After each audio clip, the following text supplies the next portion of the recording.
నమస్తే, నేను Keshav. Welcome to Suman TV. ఆంధ్రప్రదేశ్లో కుల గణన ఆంధ్రప్రదేశ్ ప్రభుత్వం సొంతంగా ఒక నిర్ణయం తీసుకోవడం ద్వారా అమలు చేస్తుందా?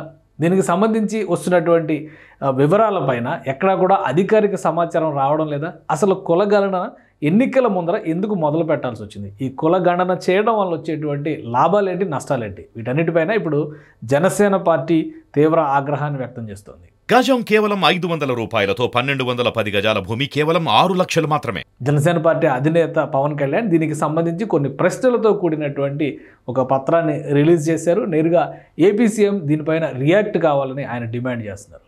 అసలు ఆ ప్రశ్నలు ఏంటి, దానికి కుల గణనకి ఉన్నటువంటి సంబంధం ఏంటి? ఈ అంశాన్ని విశ్లేషిద్దాం.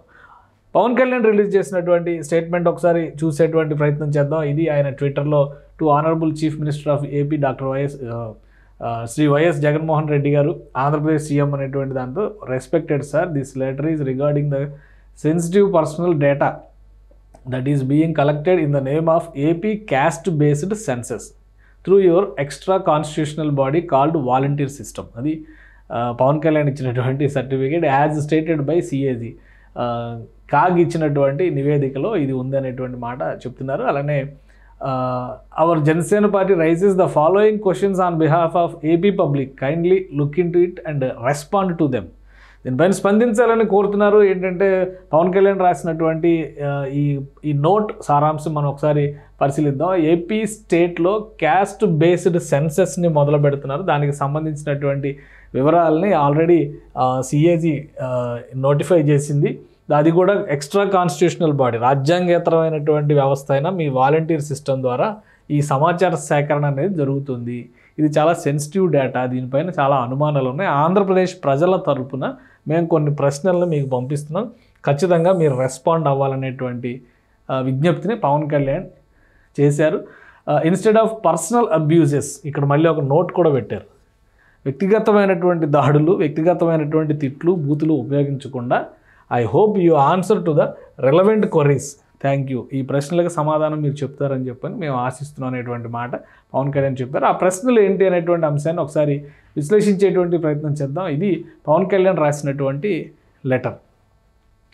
ఎన్నికల వేళ కుల గణన ఎందుకు? గౌరవనీయులైన ఆంధ్రప్రదేశ్ ముఖ్యమంత్రి జగన్మోహన్ రెడ్డి గారి సమాధానం చెప్పాలి. మొదటి క్వశ్చన్, ఇందులో వచ్చినటువంటి మొదటి ప్రశ్న ఏంటంటే, కులగణన ఉద్దేశం మీకు ఎన్నికల ముందే ఎందుకు గుర్తొచ్చింది? ఇది ఎన్నికలను ఉద్దేశించి చేస్తున్నటువంటి కులగణన అనేది పవన్ కళ్యాణ్ అభిప్రాయంగా కనిపిస్తుంది. ఈ క్రమంలోనే ఆయన ఒక మొదటి ప్రశ్నని సంధించారు.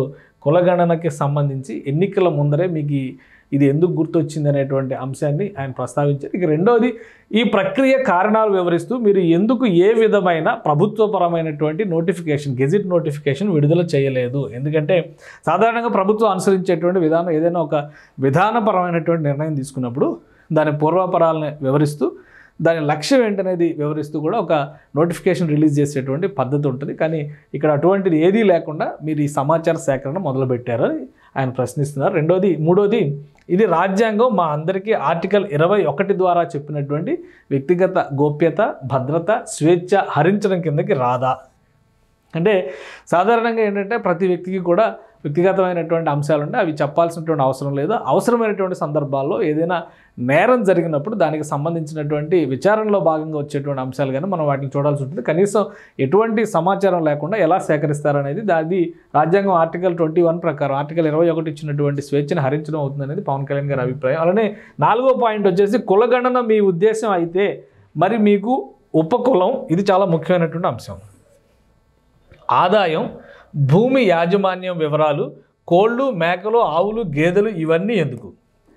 కులగణన అనేది సాధారణంగా జరిగేది ఏంటంటే ఏ కులానికి సంబంధించిన జనాభా ఎంత ఉందనేటువంటి అంశాలపైన ఒక డేటా కింద దాన్ని కలెక్ట్ చేసేటువంటి అవకాశం ఉంటుంది. అలానే స్వతంత్ర భారతదేశంలో ఇప్పటివరకు కులగణన జరగలేదనేది జాతీయ స్థాయిలో కూడా చర్చ జరుగుతుంది. ఏ రాష్ట్రానికి ఆ రాష్ట్రం కొన్ని ప్రత్యేకమైనటువంటి పరిస్థితులను ఏర్పాటు చేసుకోవడం ద్వారా ఆయా రాష్ట్రాల్లో ఏ కులాల ప్రజలు ఎంతమంది ఉన్నారు, వారికి దామాషా ప్రకారం జరగాల్సినటువంటి న్యాయం కానీ, అభివృద్ధి ఫలాలు కానీ వీటన్నిటిని అందించేందుకు కావాల్సినటువంటి ప్రక్రియని ముందుకు తీసుకెళ్తారు. ప్రధానంగా బీసీ ఓటర్ల జాబితా, బీసీలు ఎక్కువగా ఉన్నటువంటి సమాజం కాబట్టి బీసీ ఓటర్ల జాబితా కనుక సిద్ధమైతే రాజకీయంగా కొన్ని ఇబ్బందికరమైన పరిస్థితులు ఎదురవుతాయనేటువంటి ఉద్దేశంతోనే జాతీయ పార్టీలు కానీ ప్రాంతీయ పార్టీలు కానీ అధికారికంగా దీనిపైన దృష్టి పెట్టినటువంటి దాఖలాలు లేవు. ఇప్పటివరకు కులాలకు సంబంధించినటువంటి లెక్కలన్నీ కూడా అనధికారిక డేటానే ఎక్కువగా ఉన్నటువంటి పరిస్థితి ఉంది. ఈ నేపథ్యంలో మీకు కులం మాత్రమే కావాల్సినప్పుడు ఉపకులం అడుగుతున్నారు, ఆదాయం అడుగుతున్నారు, భూమి యొక్క యాజమాన్యం అడుగుతున్నారు, తర్వాత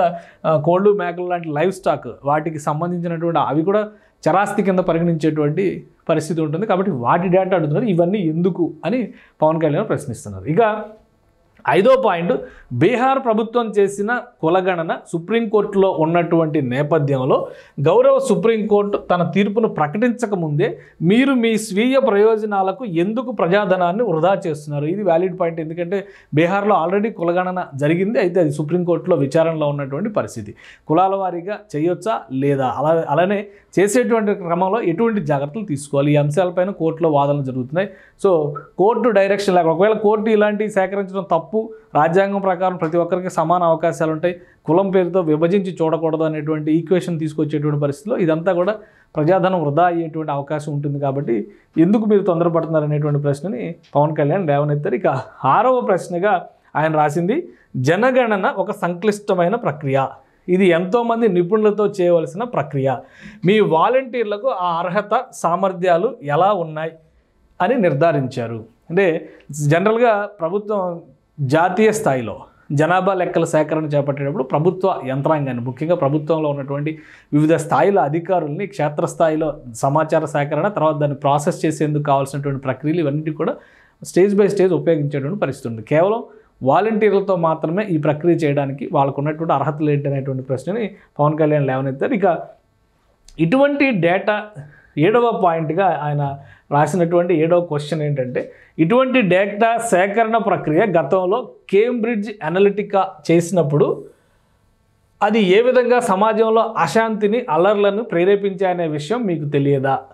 వాటిని ఎన్నికల కోసం స్వీయ ప్రయోజనాలకు మీరు ఎలా వాడుకున్నారో మాకు తెలియదు అనుకుంటున్నారా అనేది నేను గతంలో జరిగినటువంటి కేంబ్రిడ్జ్ అనలిటికా అనేటువంటి సంస్థ నుంచి జరిగినటువంటి డేటా సేకరణ సమయంలో జరిగిన ప్రస్తావనని పవన్ కళ్యాణ్ తీసుకొచ్చారు. అవి జగన్మోహన్ రెడ్డి గారు వ్యక్తిగత ప్రయోజనాలు అంటే పార్టీ ప్రయోజనాల కోసం ఉపయోగించుకున్నారనేది ఆయన చేస్తున్నటువంటి ఆరోపణ. 8వ అంశంగా, ఇవన్నీ మీ అధికార దాహానికి ప్రతీక కాదా? ఒకవేళ కాకపోతే ఇలా సేకరించిన డేటా ఏ విధమైన దుర్వినియోగం జరగకుండా మీరు తీసుకున్న నిర్ణయాలు ఏమిటి? ఇవి కూడా చెప్పాల్సినటువంటి అవసరం ఉంటుంది. ఎందుకంటే వ్యక్తిగత భద్రతకు సంబంధించినటువంటి అంశం కాబట్టి ఒక వ్యక్తికి సంబంధించినటువంటి స్థిర చరాస్తులతో పాటు వారి వ్యక్తిగత వివరాలు కూడా ఇందులో ఉంటాయి. కాబట్టి లాస్ట్ టైం మనం డేటా చౌర్యం కేసు జరిగింది, తెలుగుదేశం పార్టీ హయాంలో జరిగినటువంటి డేటా చౌర్యం జరిగింది, దానిపైన కేసు నడుస్తుంది ఆల్రెడీ. ఇప్పుడు మనం చూస్తున్నాం. మరి ఇది ఏ విధంగా దానికి భిన్నంగా ఉంటుంది అనేది ఇప్పుడు అధికారికంగా మీరు వివరణ ఇవ్వాల్సినటువంటి అవసరం ఉంటుంది అనేటువంటి మాటని పవన్ కళ్యాణ్ 8వ పాయింట్గా ప్రస్తావించారు. దాటికి సేకరించినటువంటి డేటాకి భద్రత ఎవరు కల్పిస్తారనేటువంటి విషయం ఆయన ప్రస్తావించారు. 9వ పాయింట్గా, ప్రజల నుండి డేటా సమ్మతి అనేది మీరు తీసుకుంటున్నారు, అందరూ మీ నియంతృత్వానికి తల వంచుతున్నారు అనుకుంటారా? అంటే డేటా ఇస్తున్నట్టుగా సెల్ఫ్ డిక్లరేషన్, నా వ్యక్తిగతంగా నేను ఇష్టపూర్వకంగానే ఈ సమాచారం మొత్తాన్ని కూడా పంచుకుంటున్నాను అనేటువంటి క్లాజ్ అందులో ఉన్నటువంటి నేపథ్యంలో ఇది అందరూ ఒప్పుకుంటారనుకుంటున్నారు. ఎందుకంటే అధికారికంగా ఎటువంటి ఆదేశాలు లేకుండా డేటా సేకరించేందుకు వాలంటీర్లను పురుగొల్పుతున్నారు. వాలంటీర్లు చెప్పినటువంటి మాటల్ని అక్షరాస్యులు అయిన వాళ్ళు ప్రశ్నించేటువంటి అవకాశం ఉంటుంది. కాబట్టి అందరూ ఒప్పుకునేటువంటి అవకాశం లేదు. ఆ విషయంలో మీ నియంతృత్వాన్ని ప్రశ్నిస్తారనేటువంటి మాటని ఇంకో ప్రశ్న రూపంలో ఇక్కడ సంధించారు. అలానే 10వ ప్రశ్నగా, ప్రభుత్వ వనరులు ప్రభుత్వ యంత్రాంగాన్ని స్వీయ ప్రయోజనాలకు వాడుకోవడం దేశ రాజ్యాంగానికి ప్రజాస్వామ్యానికి తూట్లు పడవడం కాదా? ఎందుకంటే ఈ సమాచార సేకరణ అంతా కూడా అధికారికంగా జరగడం లేదు. ఈ యంత్రాంగాన్ని ఉపయోగించడం ద్వారా వైసీపీకి లబ్ధి చేకూరే విధంగా జరుగుతున్నటువంటి ప్రక్రియ అనేది జనసేన పార్టీ అభిప్రాయం. ఈ నేపథ్యంలో ఇది ప్రభుత్వ యంత్రాంగాన్ని దుర్వినియోగం చేయడం కిందకు వస్తుంది. ఒకవేళ కాకపోతే ఎందుకు రాదో చెప్పండి అనేటువంటిది పవన్ కళ్యాణ్ గారి ప్రశ్న. ఇక 11వది, వాలంటీర్ల ద్వారా వైసీపీ ప్రభుత్వం సేకరిస్తున్న కుల గణన ఇతర వివరాలను ఏ కంపెనీకి భద్రపరుస్తారు అనే అంశం, ఏ కంపెనీలో భద్రపరుస్తారనే అంశం పైన శ్వేతపత్రం విడుదల చేయాలి. ఇది సేకరించినటువంటి డేటా మొత్తాన్ని ఎక్కడ భద్రపరుస్తారు, ఎవరి కస్టోడియన్ ఎవరు, అసలు దానికి సంబంధించినటువంటి బయటికి రావు అని హామీ ఇవ్వడంతో పాటు ఆ కంపెనీ ఇచ్చేటువంటి భద్రత ఏంటి అనేటువంటి అంశాన్ని ప్రస్తావించారు. సో ఆ వివరాలపైన ఒక శ్వేతపత్రం రిలీజ్ చేయండి, వైట్ పేపర్ రిలీజ్ చేయండి అనేది అడుగుతున్నారు. ఇక 12వ పాయింట్గా, జగన్ రెడ్డి గారి వైఎస్ఆర్సీపీ పార్టీ ప్రభుత్వం చేస్తున్న రాజ్యాంగ వ్యతిరేక కార్యక్రమాలపై రాజకీయంగానే న్యాయపరమైన మార్గాలను కూడా విశ్లేషించే దిశగా ఆలోచిస్తాము. అంటే ఇప్పుడు ఇదంతా కూడా పూర్తిగా రాజ్యాంగ వ్యతిరేకంగా జరుగుతున్నటువంటి ప్రక్రియ కింద జనసేన పార్టీ నమ్ముతుంది, పవన్ కళ్యాణ్ గారు విశ్వసిస్తున్నారు. ఈ క్రమంలోనే దీనిపైన న్యాయ పోరాటం చేయడానికి తాము సంసిద్ధం అవుతున్నట్టుగా పవన్ కళ్యాణ్ హెచ్చరించారు. ముఖ్యంగా జనాభా గణనకు సంబంధించి దేశంలో భిన్నమైనటువంటి చర్యలు జరుగుతున్నటువంటి పరిస్థితి ఉంది. ఎందుకంటే 2021లో జరగాల్సినటువంటి జనగణన కరోనా తర్వాత జరిగినటువంటి పరిణామాల నేపథ్యంలో అది వెనక్కిపోయినటువంటి పరిస్థితి. ఇప్పుడు తాజాగా జనగణన జరిగేటువంటి క్రమంలో కులగణన కూడా జరగాలని జాతీయ స్థాయిలో ఒక చర్చ జరుగుతుంది. అయితే ఏ రాష్ట్రానికి ఆ రాష్ట్రం సొంతంగా చేస్తున్నటువంటి ప్రయత్నాలపైన కొన్ని అభ్యంతరాలు వచ్చాయి. ఈ క్రమంలోనే బీహార్లో చేసినటువంటి కులగణన పైన సుప్రీంకోర్టులో విచారణ జరుగుతుంది. ఇప్పుడు ఆంధ్రప్రదేశ్లో సొంతంగా సేకరిస్తున్నటువంటి ఈ కులగణన అనేక రకాల సమస్యలకు దారితీసేటువంటి అవకాశం ఉంటుందనేటువంటిది జనసేన పార్టీ నమ్ముతుంది. అలానే ఈ డేటా దుర్వినియోగం కావడానికి ఎక్కువ శాతం అవకాశం ఉంది. ఎందుకంటే ఎటువంటి రాజ్యాంగ భద్రత కానీ ఎటువంటి చట్టపరమైనటువంటి రక్షణ కానీ లేకుండా సేకరిస్తున్నటువంటి సమాచారం అవుతున్నటువంటి నేపథ్యంలో ఇది వ్యక్తిగత స్వేచ్ఛని హరించడమే అవుతుందని జనసేన పార్టీ ప్రశ్నిస్తోంది. దీనికి సంబంధించి 12 ప్రశ్నలతో పవన్ కళ్యాణ్ రిలీజ్ చేసినటువంటి లేఖ సారాంశం ఇది. దీనికి అధికార పార్టీ కానీ ప్రభుత్వం కానీ ఏ విధంగా స్పందిస్తుందో వేచి చూడాలి.